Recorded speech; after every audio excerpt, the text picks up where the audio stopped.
waxqabadkiinoo dhabow yomiruna dhalay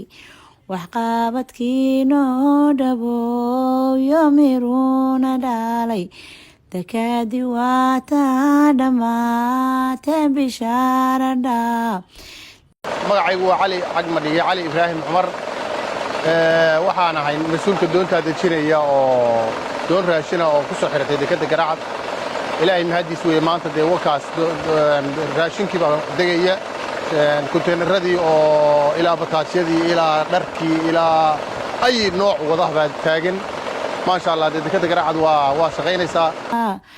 maraakiib dhumuclayo damba way dhantahay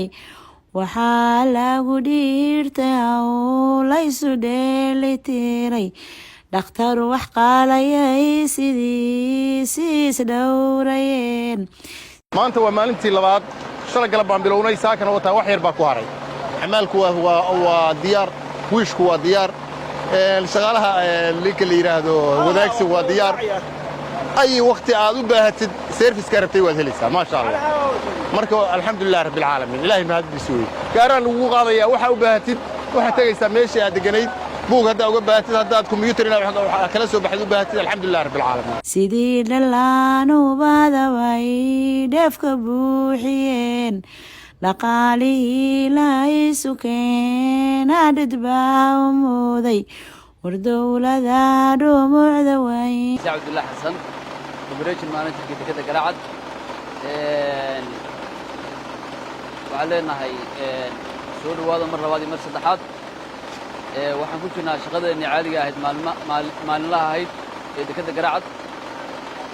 waxaa arki jiray dekedda ay ka soo degayso konteenaradii haddana waxaa bilowday doonyihii raashinka oo shalay iyo maanta la dejinayay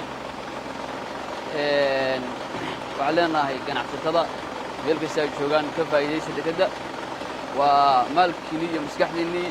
iyo muruqii Soomaalida oo aad hayseen mirihiisi aad haysaan shalay waxay ahayd wuxuu ahaa fikir iyo la maalgeliyo maantana waa mirihii iyo faa'iidaysigii dekedda Garacad sida hadda u jeedaanna waxa socda waxa weeye dejintii doonyaha oo raashinkii waa bilowday marka waxaa leeyahay ganacsatada kale oo hadda soo socota soo dhawaada ka faa'iidaysta